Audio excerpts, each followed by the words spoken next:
I don't actually self-describe as a Sonics fan.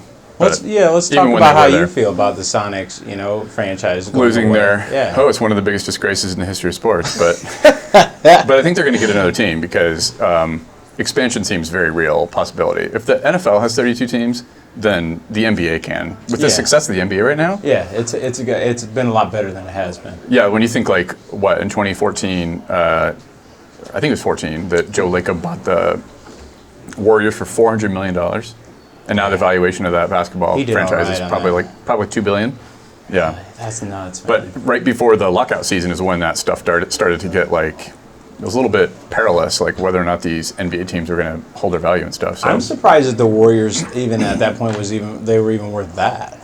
Yeah, no, totally. It was not a good time period for basketball. Most of it was probably in the real estate asset. The NFL was still going like this. The NBA had kind of plateaued. There was all the pre-lockout. They hadn't done a lot of the rule changes that led to like more open scoring. All that space flooring stuff that space and pace and all that stuff that the Popovich and so forth brought on. It's crazy how much the rules can change the big game. Time. You know what I mean? Mm-hmm. Yeah. So the podcast is called Fellow Friends. Okay. And the format is I'm Benji. This is Jamie. Jamie's the Chief Marketing Officer, Visit Spokane. I want to start with saying you came here, I think it was January, February of 2018. And I'm not going to fill in the blanks. I want you to tell this part of the story. So how did you end up here? Well, so it started with, living in Oregon. Really one of my best friends in Newport, Oregon, was from Spokane. And is that Lance? Lance Beck, yeah. So he's the executive director of the Spokane Valley Chamber of Commerce. And so through him, most of the people that I had become really, really good friends with in Oregon were actually from Spokane. Because Lance still had a lot of friends in Spokane, obviously, still does. And so they would come and visit every year, specifically for the Newport Seafood and Wine Festival.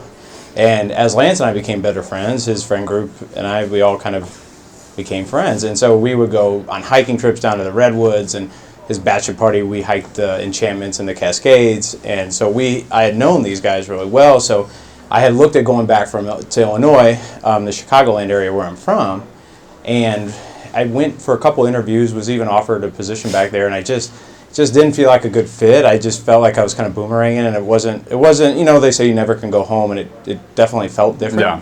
And so, the Spokane position popped up, and I knew it would be an easier move also for my wife and I to go to Spokane because we actually knew some people there, unlike... Is this still in 2017 when you were thinking about this? Yeah, so I had been looking for about, 6 months or so, a year, but yeah, it was late 2017. Yeah. Right? And flew out here with, I did the preliminary interview, and then Visit Spokane flew me out here I didn't really have any expectations, and ended up making what I thought was a really fair offer, and you were visiting here at an interesting time of year. Was it after Christmas that you came here? Yeah. But there was no snow on the ground when I interviewed. I think I interviewed in I think it was December, January or December, either December of 2017 or January 2018. I don't remember. Yeah. But I remember there's no snow on the ground. It's like not the prettiest time in Spokane, right after the snow's melted, but there's the spring hasn't really started. So. Yeah, that time of year can go either way. Yeah. So, but anyway, it was an interesting transition, and I think like when I told my people, my family, and people back home, they're like, "Where?" Yeah, exactly. Spokane. And I was like, "Man, that's the point. That's why I'm taking the role is to help people."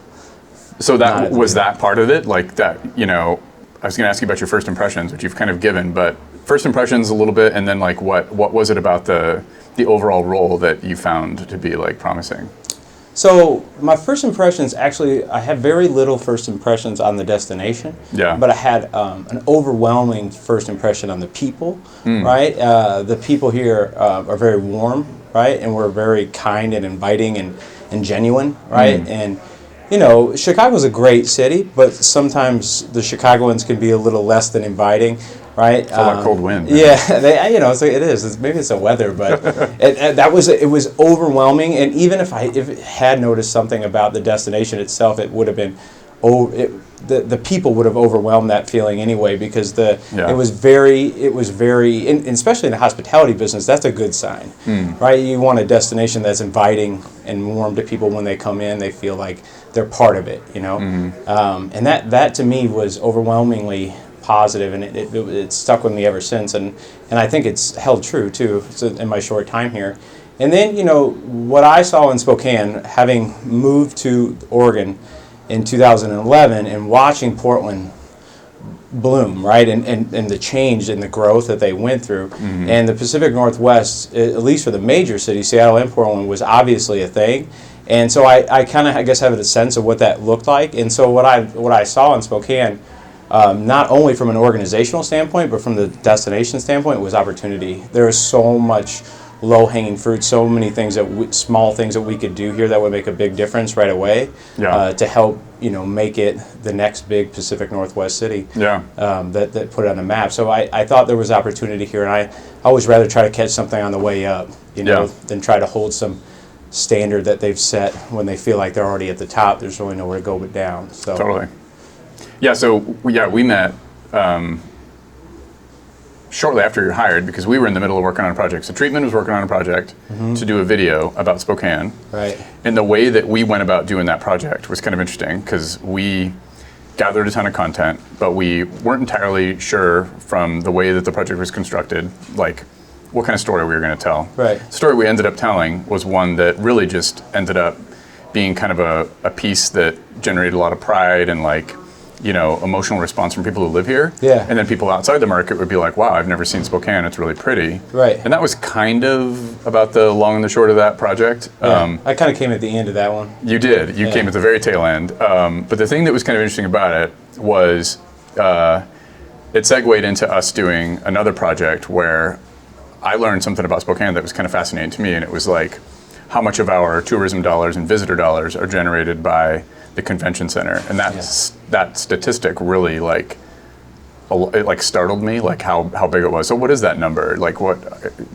Share with me, like, a little bit about, like, what we ended up doing next, as far as we did this video, went to market, got a lot of really, really cool response to it, and then we thought, all right, let's change our gears. Let's actually take some of that content and some new content and start to work on the whole convention center side of things, because that again, that number, which was like, what is it, 70-something% of the visitor dollars or visitors in general come to the convention center or right through now, the convention center? It's estimated, right? We can only estimate, but yeah, we think between 50 and 60% of visitors right now that are coming here are business travelers, right? So they're using that convention center, or the business facilities in the downtown hotel core, which would be the DoubleTree, the Hotel Grand, or the Centennial, right, in some capacity. So those three hotels, along with the convention center, serve a large majority of the visitors that are coming to Spokane. Yeah. And, you know, when that initial video that we did, the first one that I kind of came to the tail end of on, that was really more of like an overarching look at the destination and what it had to offer from both a leisure side or a business side. But, you know, then when we switch gears, and you know, in our business, you have two primary audience, leisure and convention, right? And it's very well known that convention is hard to market to, but easy to measure, right? Because we know exactly how many hotel rooms we sold out of our office. But leisure is more fun to market, but it's harder to measure. So the effort that we did on that convention video, that real low funnel, to speak to the meeting planners, because you know, there's still no doubt that Spokane has a destination awareness issue, right? We still lack overall destination awareness, and so both to the leisure visitor and the meetings market. But the meeting planner video was a wild success. I mean, we sold 139,000 room nights in 2018, which was a record-setting year. Wow, right. And a lot of that, you know, that's new information to me. I didn't know that. Yeah, it was a huge year for us. And there were some anomalies in that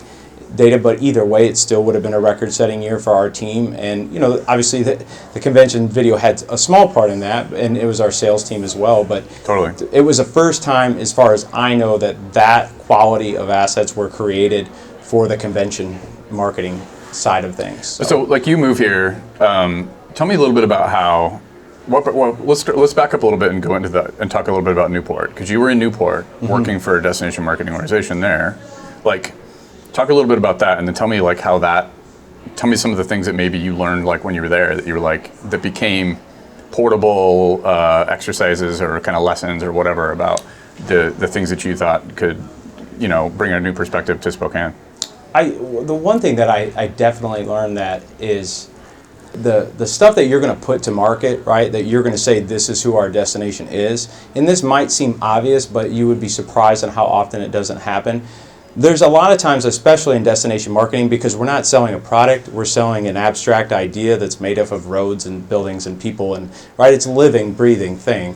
And a lot of times I think that a lot of destinations will market to what they one day hope the destination will be. Okay. And then when people arrive, the experience isn't what it is. And so what I learned in Newport was compared to some of the northern coast cities like Cannon Beach and Astoria, especially like Cannon Beach and that area, are built for tourists, right? That's their bread and butter. But in Newport, that's not the case, right? It has the largest commercial fishing fleet in the entire Pacific coast, right? Is it Newport? Is in Newport, Oregon. Oh, wow. They caught, 34 million tons or whatever of Dungeness crab the last year I was there. I mean, it's a big, big industry, and it makes a lot of money.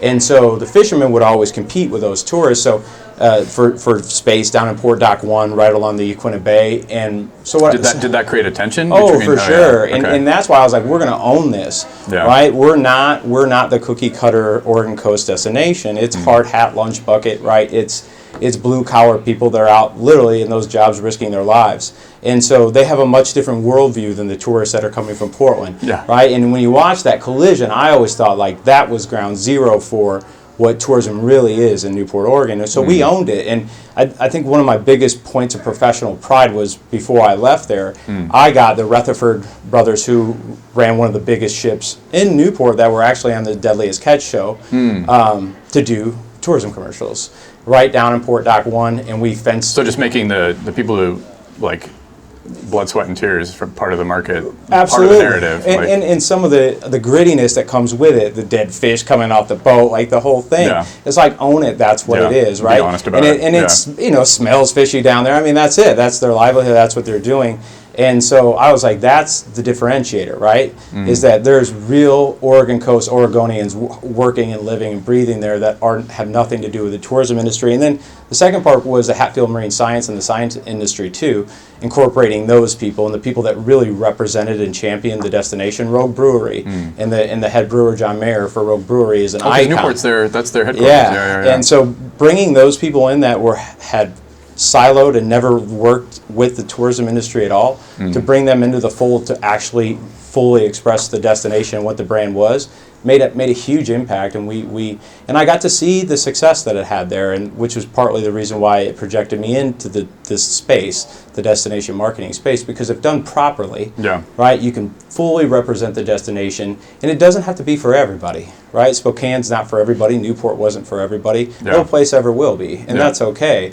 But you got to own what you're about. You got to know your lane. And be comfortable with who you are, and then that's got to then be translated into a real message that people can get behind. So this sets up like your first 6 months in Spokane really well. Actually, your first year. I mean, talk about hitting the ground running. It's kind of crazy. Like, I say this, and it sounds like I'm pitching your like work in the first year of being in, or first 2 years, whatever. What are you on now? About a year and a half. About a year and a half of being in Spokane. Yeah. But it is kind of crazy the amount of things that you've like had to do like when you first arrived. Like, so we start by finishing up the project that we did, the first video. And then we do the convention center marketing piece. And then we did a holiday video. Oh, holiday video is my favorite. So like during let's just start with the first two projects. And I realize there's much more going on behind the scenes. But sure, I'm curious about just your perceptions of Spokane, like how so you come here in the middle of winter, and you're seeing all this content that's like in this video that we had produced. And then it's like, okay, well, I haven't seen any of this stuff or experienced it firsthand. And then we do the convention center piece and more content, but then it's at a time where you can actually go out and see the very things that we're capturing. What were your perceptions like when you actually saw spring, summer, et cetera? And we had a pretty like, we had portions of this summer last year that were smoky, but you got to see like Spokane and all that's kind of like glory, if you will. Like, what did you think? Like, what was your... Well, okay, so coming from a place that rained 60, 70, 80 inches a year, right? And having grown up in the Midwest, it was phenomenal to see the seasons. Yeah. Right? And from kind of like, and weather plays a huge part in destinations. It absolutely does, and how they're branded. But like what I thought was amazing was you had all the seasons that the Midwest has with none of the humidity. That was the first thing I noticed, and Totally. I know that sounds weird, but it was, because I was like, oh my God, this is amazing. Yeah. Right? And so that was the first time I got to go see Manitou Park. Right? First time I saw Manitou Park, I was blown away with Duncan Gardens, that whole thing. I was like, man, this is a world-class Totally. park system, right? Yeah. And so, and then the It accessibility. was designed by the same dude that designed Central Park. Isn't that crazy? Yeah, he was Yeah. involved in Yeah. the initial build out family, of it. yeah. And it's just, so my initial thought was it was incredibly accessible, right, after all the snow was gone and stuff, right? It was easy to get around. You didn't have to go very far. Like, the first time that I had gotten 10, 15, even 20 minutes outside of the destination, and you're in farmland in this beautiful open area. You could be on the South Hill, like, I still feel like I marvel at this. Like, you drive east, 10 city blocks, and suddenly you're in Palouse, and it's like that whole... Right? It's really, really, really pretty up there. And it's like, and coming from someone like in Chicagoland area, and again, I love the city of Chicago, but the suburban, the sprawl is significant. Yeah. I mean, you really have to drive to get out of the strip mall, suburban area, where here, I mean, you can be in Green Bluff in 15, 20 minutes. And the first time I went to Lake Coeur d'Alene in Green Bluff, I was blown away that how close. how quickly I got there and how beautiful it was. Even my folks came up, my family came up over the summer, and I had some friends that I work with that were nice enough to take us out on the boat in Lake Coeur d'Alene, and my dad was just like, this is one of the prettiest places I've ever seen. Like, the humidity note's a good one. I lived in Illinois I went to grad school in Southern Illinois, which is basically, I don't think that's super comparable to Chicago, obviously. No, it goes without saying. It's like a different state. The nearest city of size is Paducah, Kentucky. And if you have to get on an airplane, you have to go to St. Louis, which is about a 90-minute drive. But the humidity was so unbelievable. Yeah, anywhere I've ever been in the Midwest. Yep. Which includes Chicago, obviously. Right. Like it's like super oppressive. Like, right, you have trouble even breathing, or if you have to do anything, you're just going to sweat through it. It's really crazy. ridiculous. Yeah. So you saw that, and then these videos are coming together. You're hitting the ground running again because the Visit Spokane had just gone through, and it's still fairly fresh. A totally exhaustive rebrand. Yeah. A new descriptor for the city. Creative by nature, right. A new visual expression of the brand, tone, everything is different, and some of this video content's coming out at the same time, and you're also learning about the city that you're trying to express at the same time. Finished the year by doing a holiday video together, which is really fun. That was like, I think of the projects we've done so far, that was one that, especially when it comes to getting new content, that was a blast. Like, oh yeah, selfishly for me too. Again, having been in Oregon on the coast, where it's not the same holiday Christmas vibe because you don't have the weather. Yeah. Right, that affects how you kind of feel about the destination. And so the fact that it got cold, we were going to get snow, and you had the downtown activation, so many holiday things going on downtown. I was like, that was my favorite project. I really like. What I appreciated about it was that you came to me and just said, "Hey, I have an idea that this town needs a holiday video." Like, and I was like, "Yeah, of course it does." Can't believe this is like Bing Crosby's. What is it? White Christmas Town. Like, how do we not have anything? A kind of seminal video that describes all the things that are going on during that month or whatever. And it wasn't just us that felt like that. Like when we went out to the downtown partners, like they were like, yeah, we've wanted this for years. Totally. So it felt like, well, at least we hit it. We struck a nerve there that was positive. And I'm gonna pull back the curtain a little bit on that project. Like, what I thought was really cool, we had first wanted to do local musicians. We definitely did. We reached out to Carly Ingersoll from the Bartlett. We listened to songs that had been produced by local musicians that were centered around the holidays. And then we just didn't find anything that was like exactly a fit, and there wasn't enough time to do something custom. Right. So we stayed up until 2 a.m. on a Friday night, and we finally stumbled upon a song where it was actually that song for that video is actually it's a wedding song. Yeah, or it's literally a day of a wedding, kind of like I married you on Christmas kind of a thing. Yeah. And I was like listening to it and between the lines kind of thing and trying to think, okay, wait a minute, I think there's an edit in here that doesn't make it obvious that this woman who's singing the song is singing about her actual wedding day. Right. No one would have got there either. Like if anyone else heard that song in its entirety, they would have been like, I don't know. Yeah. Right? But you got there, man. That's totally true. I think if we had those lyrics, it might not have worked. Right. Because it was really specific about wedding dresses and everything else. But then around the middle, the third verse or whatever in the song, it was like, it started on Rocking Around a Christmas Tree. And I was like, wait a minute, Rocking Around a Christmas Tree? We want to start in Right, and it eventually got there, but I think that was, and it kind of framed the whole thing. Remember, I remember like, we called back and forth so many times that night. My wife was like, "Who is this again?" I was like, "I think it's Benji again. I'll get it." That was crazy. And but it felt like once we had that, we felt like we had the framework. My confidence was extremely high after finding that song. Because the music's always tough. And then I cut it down to like 90 seconds. It was a 3.5 minute song. Cut it to 90, and then we were off and running. It was beautiful. Yeah, that video was pretty. It was super fun. Well, all right. So then. I want to come back to the effort that you're making in Spokane with Visit Spokane specifically, but one of the things I did want to talk about though is you came from education. You were a teacher, so that was in Illinois ostensibly. Like, tell me about how you ended up going from being a teacher, kids like junior high, right? Yeah, middle school, 8th grade. Middle school, yep. Which your wife Courtney, who's amazing, is also a teacher. Yep. How did that end? How did that take me from there to DMOs and specifically like, Newport and like? Yeah, it's quite a jump, isn't it? I want to jump back in time a little bit. So I became a teacher because I love to coach and I love kids. I love young people, and I still do.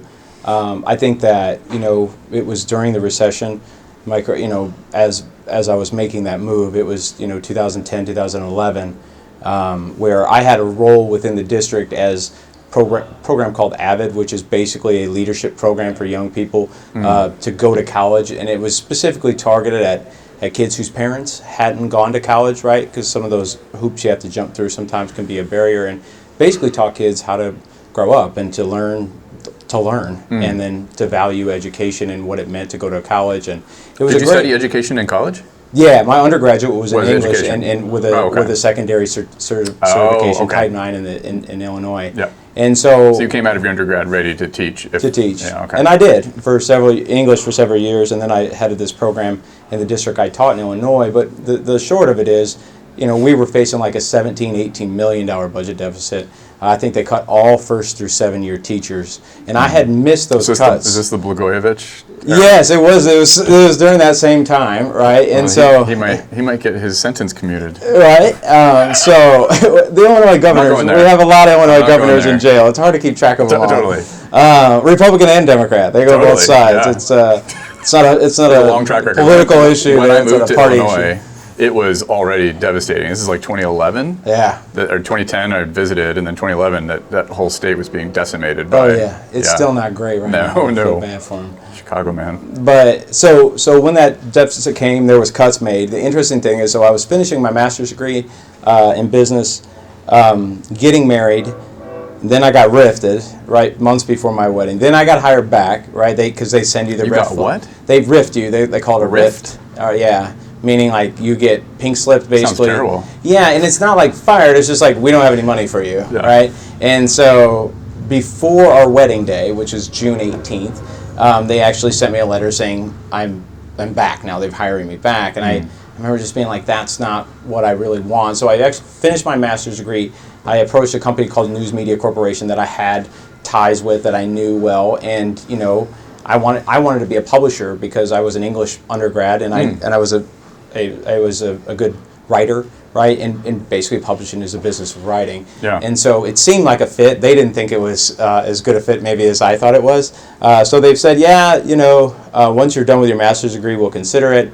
And then once I was done, they say, yeah, as long as you're willing to move to Oregon. And I was like, where? And Newport, Oregon, I was like, where? So I went out and visited in May before the wedding and decided like this was going to be a good fit. I started as the associate publisher with News Media Corporation, and within the first year, which would have been 2012, I became publisher there. And what did it look like? What was the gig? Like, I ran the Newport News Times, right, which is the newspaper, the community newspaper in Newport, Oregon. I also eventually ran the newspaper that was in Florence as well. Why do I always get this wrong? I thought you worked at a DMO in Oregon. I eventually did run the DMO at the same time. That's what I thought. Okay. Yeah, at the same time. So this all started to connect eventually. And so, in an effort, one of the things they hired me to do was new revenue streams. Okay, And so I kind of started going after marketing contracts for private resorts and hotels along the Oregon coast because they were big business and they all had marketing budgets. Yeah. Right. And so once I secured a couple of contracts, I worked with the Elizabeth Street Inn, was the name of it at the time. I worked with the South Shan Spa and Golf Resort. I worked with the Best Western Plus Agate Beach Inn in Newport. So I had started securing these hospitality and hotel contracts. And at the same time, right, it's the middle of the recession, 2012. Well, we're coming out of it, but the public sector hasn't fully emerged from it. Yeah. And so, basically Newport had, I think it was $600,000 or whatever it was in advertising marketing funds, but they were paying a significant amount to an agency in Portland, who admittedly was a very good agency, but they just didn't have the money to pay a couple $100,000 a year in creative, right, out of a budget that small. And the city council was already looking at reducing their budget. So I had writers, I had designers, I had enough marketing background to say, and I had a clientele base in Newport where the hospitality, specifically the hotel community, who's paying the tax or assessment for those funds, knew me and trusted me. So I went in, I said, I think I could do it for 25% less, 25% of what you're paying now in services. So the contract with Newport started out, believe it or not, as a $17,500 contract. The rest of it went to buy, ad buy and media buy, and we built the whole plan out for them. And so by the time I left, the contract with Newport, first of all, had a much larger share of the room nights on the Oregon coast. Our contract was a 6-figure contract with them to do full content and digital marketing, and then basically, so you weren't an employee of a DMO. There was no employees. The way that you are. Newport had no employees in that DMO. It was a committee. Yeah. A committee that gave the funds, and the committee was made up of hoteliers, the Oregon Coast Aquarium, some of the restaurants in town, right? And the committee was working at the behest of the city? The city. Okay. Yeah, it was a city committee that delegated the funds, but at the end I did all the media negotiation, all the buying, I set the budget, I wrote the strategy. So essentially, and eventually I hired employees just to do that. So I had photographers, I had writers, I had videographers, I had a whole team that just worked on the hotel business that I had developed and Discover Newport, which is the name of their organization in Newport, Oregon. So gotcha. It became its own team, and we built out all the campaign creative. I loved it. It was a lot like some of the fun stuff that you guys get to do, like doing the creative part of it and the messaging and developing the brand specifically. I think it explains a lot of how our working relationship has gone down. Is like it's very collaborative and because I love we that meet part. eye to eye and we make sure we're super targeted. We understand exactly what we're trying to accomplish, right. And I think it really helps. And I give enough direction, then let you go, right? Because that's I always felt like the best way. Creatives just need to know who they're talking to, and then let them do the work. Well, and I think it's important at this point to point out that the reason you appear so comfortable on camera is because you're kind of a movie star. Oh my God, I didn't think you could. That wasn't in the questions. I didn't know that. What was the? So you did. I forgot about it until we were talking about Oregon. So you did the HGTV. Anybody who knows the Beachfront Bargain Hunters. Do you ever watch, Connor? Do you ever watch any of the HGTV shows? What is it called? Beachfront Bargain Hunters. Beachfront Bargain Hunters. Yeah. So it's like a House Hunters spinoff. It is. And you and Courtney were on there because you guys were. We bought a house an Ocean View house. It wasn't technically on the beach, but. Yeah, and you ended up buying something in the episode. Yeah, well, that's not really how it works. Of course, you've already bought it. You've already bought the house, and then you have to pretend like you're seeing the house for the first time. Oh, it's that terrible. Oh, literally, my stuff was in it. Like the furniture in the house. When you see the episode, that was mine. They changed the pictures. Going, wow. And then you're told not to say wow, of course. Right. Yeah. And so, hey, we've had to do that on Visit Spokane shoots. We've had to be like, when talent is, believe it or not, yes, there's actually hired talent in those pieces that we're producing. Their first response anybody has when they know there's not sync sound, but they're just like. There's a reason though that I only had like 4 lines in that. Spokane's got a river. Wow! And then they point. Seriously, that's and then they look over as if like anyone ever does that. The best part was like.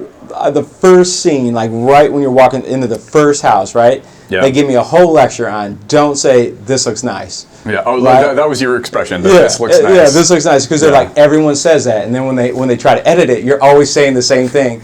I walk in literally 15 seconds later. I say this looks nice. I went what the. That never and works. walk back out. I said, cut. Like I have been doing this for years. I was like, cut, I'll do it again. You know, walk back out. Because every time Connor and I tell people not to say wow, it's like it doesn't work, because that's like the first thing that they want to do. Now it's in their head, right? Yeah, totally. Now you just repeat it. And then it turns into whoa. And then it was all these New York, all of them from the production companies, all from New York, right? So they're all in black, smoking cigarettes. They're all standing there. The one lady's literally smoking a cigarette out the back door of this Ocean View house, and she looks at I go, oh, that's nice. 15 seconds later, she goes, and I was like, I'll try again. I'm sorry. Like, I'll try again. Jesus. So bad. Well, they want to make the show, too, like it's this Caribbean beach, right? There's a difference between a coast and a beach. Yeah. Right? And so they wanted us to make tropical drinks and make it look like coast. Yeah, the Oregon coast is not like that. No, it's not the Caribbean. First time our kids saw it, they were like, they had thought beach, and then we went to Astoria, and they were like, huh. I guess it's, they went for it because they're kids. There is sand, right? Yeah, totally. But it's beautiful, don't get me wrong, but it's different. Totally. And so, they're trying to make it like, when they do the part where you have the hosting the party trying to get me to make Caribbean drinks, and I was like, I won't do that. Well, the part that I thought was especially funny was you ridiculous. said, didn't you you ruptured your Achilles? Yeah, so I had ruptured my Achilles, and I was about a week out of the cast. Okay, and so I had a noticeable limp still. Your atrophy, the foot that doesn't. And so I told him a couple of things. I can't do stairs very well still. I don't want to go on the beach. First day, we're on the beach. Yeah. I'm limping through the thing. So that's why they want you to jog like chariots of fire. Yeah, and that's why I looked mad the whole time, because I was in pain the entire time. I think I only had like 3 or 4 lines, which is smart. Like, they let my wife do most of the talking because she's charming and all that. And then there was the me. camera guys are like avoiding you. They were. They're like panning over. After I was on the beach, I told them, I was like, 5 more minutes of my time. Oh, yeah. I think I told you this, but Ray and I, some friends of ours on the East Coast, one of them had been on it was HGTV, I think. Yeah, it was called Design Stars. It was the equivalent of the Bravo show, Top Designs. Okay. And so there's this designer, friend of a friend, who had worked for Martha Stewart, and he was on this show, and he was like the rebel on the show, kind of like the guy who's like pisses everyone off, the antagonist, whatever, but also said what everyone else was thinking. Right. So he was kind of like looking for his exit off the show, but he was like, he's talented enough that despite being a total pain in the ass, he was like getting through every round of the show. I see. So by episode 6 or whatever, that's good television, though. Super good television, yeah. So he was that guy who said like raunchy shit and like upset the producers, whatever. But he broke down like how that stuff worked in detail for us one time. We were having drinks in, where was it? Rhode Island, Providence. And he talked about this thing that they would call TV time. So they would have this reveal that they were getting ready to make. They were getting ready to share something with the people on the show or whatever. And right before they were going to do that, they would warn all the people on the show, the cast, would be like, okay, everybody, TV time, shut up, TV time. And TV time just meant you're not allowed to look at or talk to anyone else on the show, because they want your reaction to be as real as possible. So then they'll come over and they'll be like, you're getting ready to find out the thing. And then they'll put them in a situation where someone will come over and go, I hate your design, or whatever. It's like, what? You bitch, or whatever. Like, I've never heard of that. That's weird. I hate you, and then they get into fights and all that. Like, so all that stuff was like super choreographed. They knew when something was going to like raise everybody's blood pressure, and if that was going to happen, or anything. It could be the other way too. It could be these two are getting ready to be so excited because they're going to find out they win. So they would like yell at them to be quiet. They wanted like dead time in between. When they said it, you were literally expected to sit there like a kid in school, like, Dude, that's weird. Yeah. They never did that with me. Face the corner. Yeah. They never did TV time. TV time. They probably thought it would have been wasted on me. Yeah. So, anyway. Yeah, I did do some TV. It wasn't my finest hour, but it's a ridiculous show. Let's contextualize where we're at now. So, most recent project we did, which is kind of interesting, you were talking about meeting the market kind of where it's at. Yeah. So you talked about the people who work in commercial fishing in Newport and their interactions with the tourists and so forth. Mm-hmm. Here we have our own narrative that we explored this spring, which was like, people have this perception of Spokane being a shitty place. Like, you don't want to visit there, you don't even want to go there. Like, or they just don't even know anything. They don't even know anything about it. I think that's the overwhelming majority of the perception. I think the minority view, the small amount of people have a poor perception, but most people, especially in the meetings and group, anything west or east of the Rockies, they have none. Yeah. Our equivalent of the the commercial fisherman interacting with tourists story would be, you've got the trajectory of the city, which is the city has grown a ton. Yeah. The growth is unbelievable. And it's going to continue. Tons of restaurants coming. Yeah. We've got the park improvements. All these things are happening. And with that comes challenges. Everybody knows about those challenges, right? Yep. Like, to me, I'll just share how I've described it in the past has been like, you know, because the city wasn't like this always, like there wasn't vibrance, there wasn't growth, there wasn't like a new attitude, especially of younger people, of Spokane doesn't suck, et cetera. It has its own like tension with like the perception of like kind of I call gray cloud syndrome. It's like, you know, oh, that would be cool, but it'll never happen in Spokane. Yeah. Well, now those things are actually happening in Spokane. Yeah. And then the people who come here who are new, I've only lived here since 2012, and I feel like this place has been on a steady trajectory, like toward, you know, being, I love it more and more the longer I live here. Yeah. And that aligns really well, I think, a lot of times with the tourists who come here who are like, I don't understand why anybody would have a negative perception. Yeah. Yeah. Yeah. So when I look at it, I think the best term I can use, well, let me start with this. Like you said, to equate to the fisherman thing in Newport, right? The one overwhelming thing that I noticed right away, right? Well, two things about the perception, the internal perception of the people who lived here, their feelings, right, about the place that they were at. One was there was this perception about there was always a comparison. People that lived here didn't even talk about Spokane unless it was in comparison to Seattle. Oh, right? Yeah. And so there was this kind of self-defeating attitude where we're not Seattle, right? That was part of what I heard, right? Yeah. And the other thing that became evident to me is that the people that have lived here for a really long time have maybe a lack of perspective of how good it actually is in Spokane right now, right? And I think that comes from a lot of places, right? If you've lived somewhere longer, just like family that you've known your whole life, they know you differently than someone who has only known you 5 years, right? Because they know all the history and, right, when, you know, during your youth when maybe you weren't making the best decisions or something, right? Yeah, and totally. so they know you differently, and I think out of respect for the people that have lived here for a long time, we need to appreciate the fact that they maybe lived in Spokane where it was all the things that people have that negative perception about, right? And they haven't let go of that. People have a hard time letting go of things.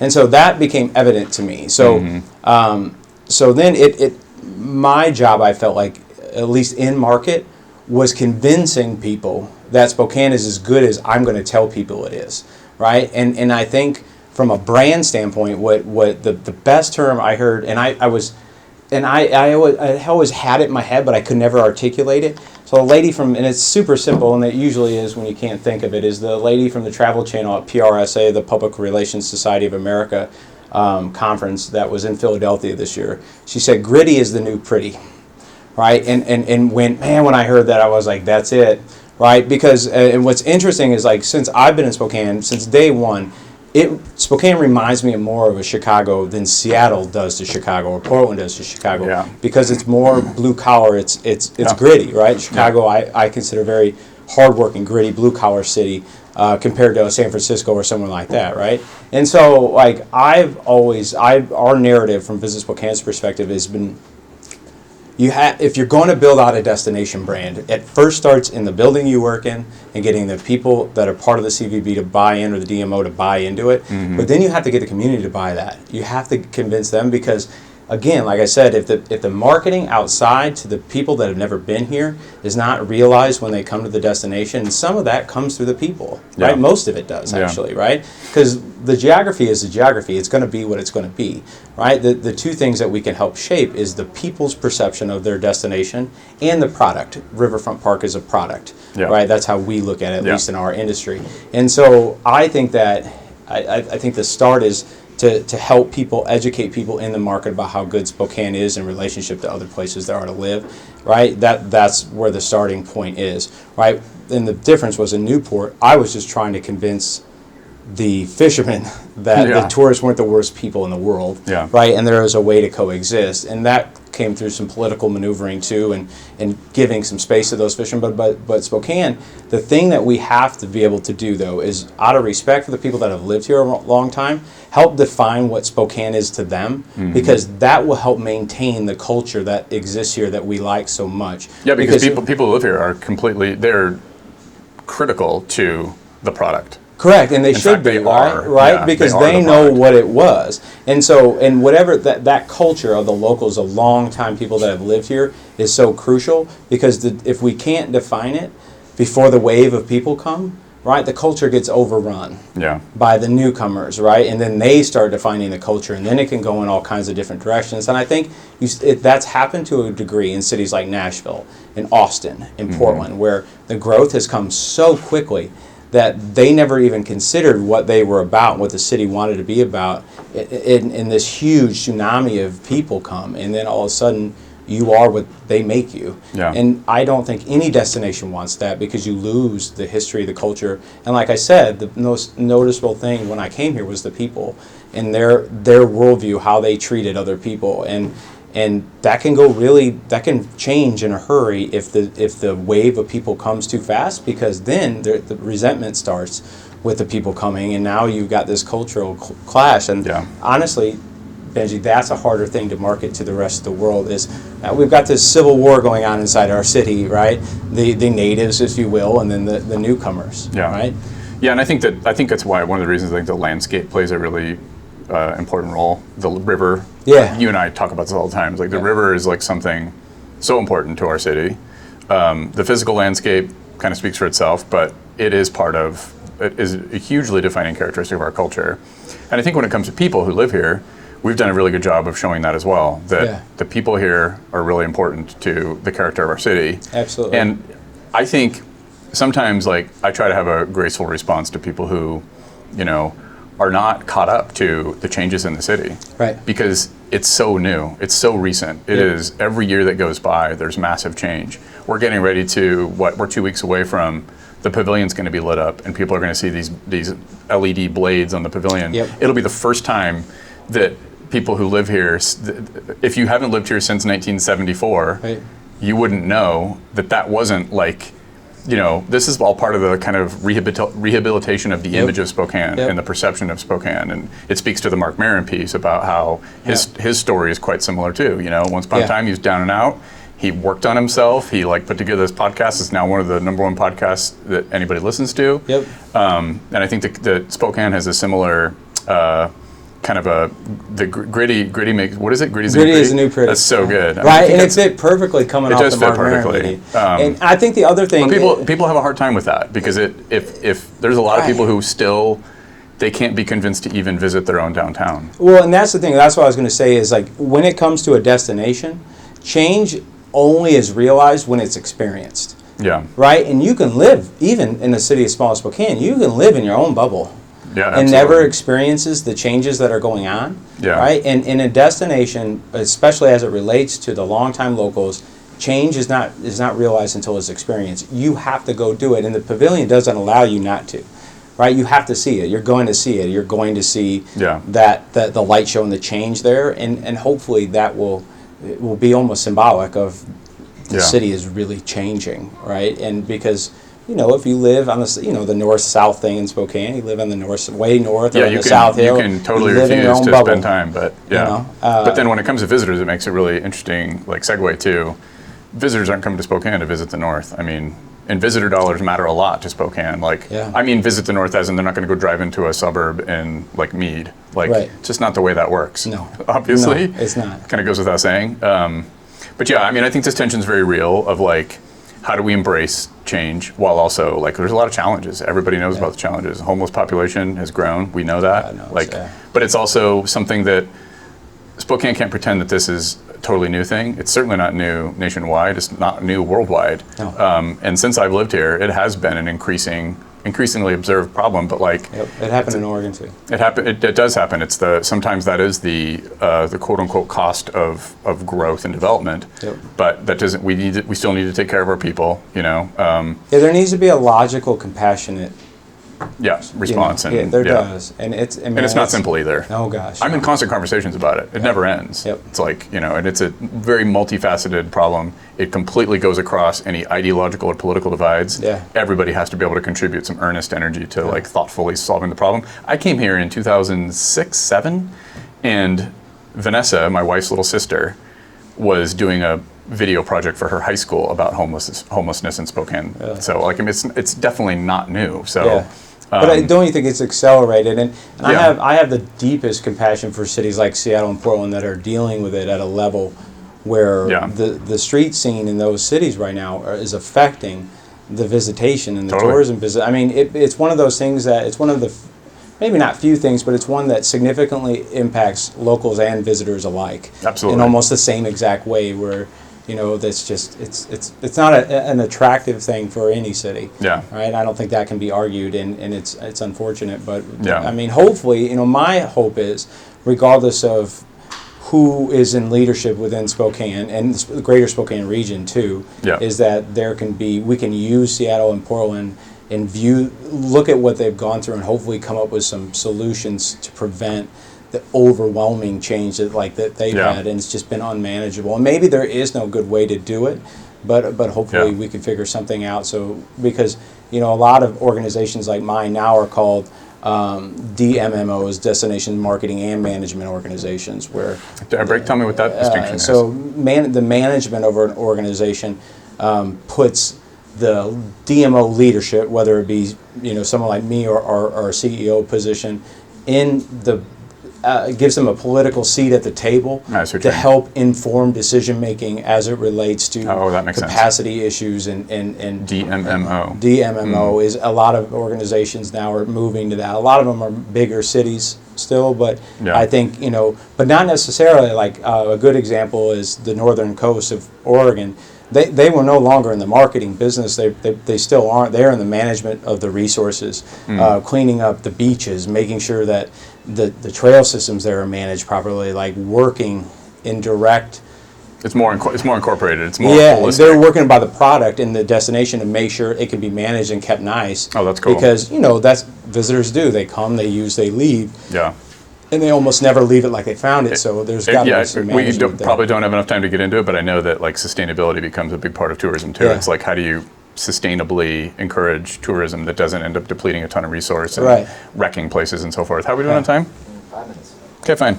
Let's go to something exciting is coming around the corner. So next summer, Public Relations Society of America is having their travel and tourism conference in Spokane, which is a massive get. Yes. And it's like, talk about putting Spokane on the map. So historically, it's been in cities like in the last couple of years, it's been in Philadelphia. Before that, it was Orlando. No, so it was Philadelphia and New Orleans. Yeah. And then Palm Springs. Yeah. Prior to that, when you put those in a pot and then you go Spokane, it does not. It sticks out. It actually says, "Hey, Spokane must be doing something right to attract this attention." So. Congratulations, it's a massive get. Yeah. Tell us about it a little bit. Yeah, and I have to give credit to Kate Hudson, our PR manager, because she had been working on this for years. But Shout out Kate. Yeah, Kate Hudson. When you get that level of attention, so when the PR people come, obviously the media come, we will have anywhere between 30 to 45 of the top international media people in their lane for tourism, whether it be culinary, cultural, historical tourism, whatever it is. And so it is undoubtedly the largest travel and tourism media opportunity that Spokane has ever had. It's not even arguable. You mentioned Travel Channel earlier. Give me some other examples, like Nat Architectural Digest, Nat Geo, Food and Wine Magazine, CNN Travel. I mean, you name it, they'll be here. So the opportunity is enormous, and it was an opportunity I felt like the Gritty is a new pretty brand. I mean, with the Mark Maron, we use Mark Maron, and he will be our keynote in 2020. We have a couple of other keynotes we're working on right now that I'm not going to mention yet. That would be very big name tourism keynotes as well. That we're excited about the potential with that too. But this is our opportunity as a city to show literally the entire world that the earned media opportunities not only are substantial, but they're sustaining. I mean, they could be 2, 3, 4, 5 years down the road still with the opportunities that we could have after this conference is over if it's done right. And so we're galvanizing partners, we're getting people involved. We're going to start some small fundraising efforts too to help pay for some of the keynote speakers and things like that. But we are stoked to show off the city, and so far the community response with the people we've reached out to specifically has been overwhelmingly positive. It has been, and I'm honored to be on the steering committee for the event. It's really cool. It's going to be awesome. Everybody's so excited about it, and I think the backstory with Mark Maron was that he came here a couple years ago when the Spokane Comedy Club was just opening. Yeah. And had low or no expectations upon coming here, but then went on this 5-minute unsolicited kind of a rant / love fest about Spokane. He because only Mark Maron can rant about something he loves. Yeah. But he was just like, I can't believe this place. And it was filled with expletives. It was wonderful. And then we used that soundtrack to cue up this event coming to Spokane. Yeah, you guys crushed that video too. I take it back. That's my favorite one. Is that your favorite? Yeah, man, I know it was simple. Well, I shouldn't say simple. I know that we used really right, great. but the audio was done. Connor had a couple of spots that he edited initially in that video that I thought really worked, and more importantly, it landed with the audience that it was with, right? And that's always my mark: is are we communicating the right thing to the right audience? And it did a great job of nailed it. This comes full circle really well, and we should wrap on this. Like it met the market where it's at. Yep. Like, yes, we don't live in a perfect city, but we live in an amazing city. And it's beautiful. The people here are wonderful, and like that video or that content that came from Mark Maron really speaks perfectly to the he articulated very well, even with his. He told our story better than we could. It's kind of how we put it. It's like why this is it. As soon as we made like that 90 seconds. How did he do it so well? Exactly. Right? Well, he had you to edit too. That helped. That's true. That does help. Jamie Rand. Hey man, this has been fun. I appreciate it. We always end on a high five, which is a little ridiculous, but it's kind of dorky, man. Thanks, man. Appreciate you. Thanks, let's guys. go. Let's keep crushing it. Yeah, for sure.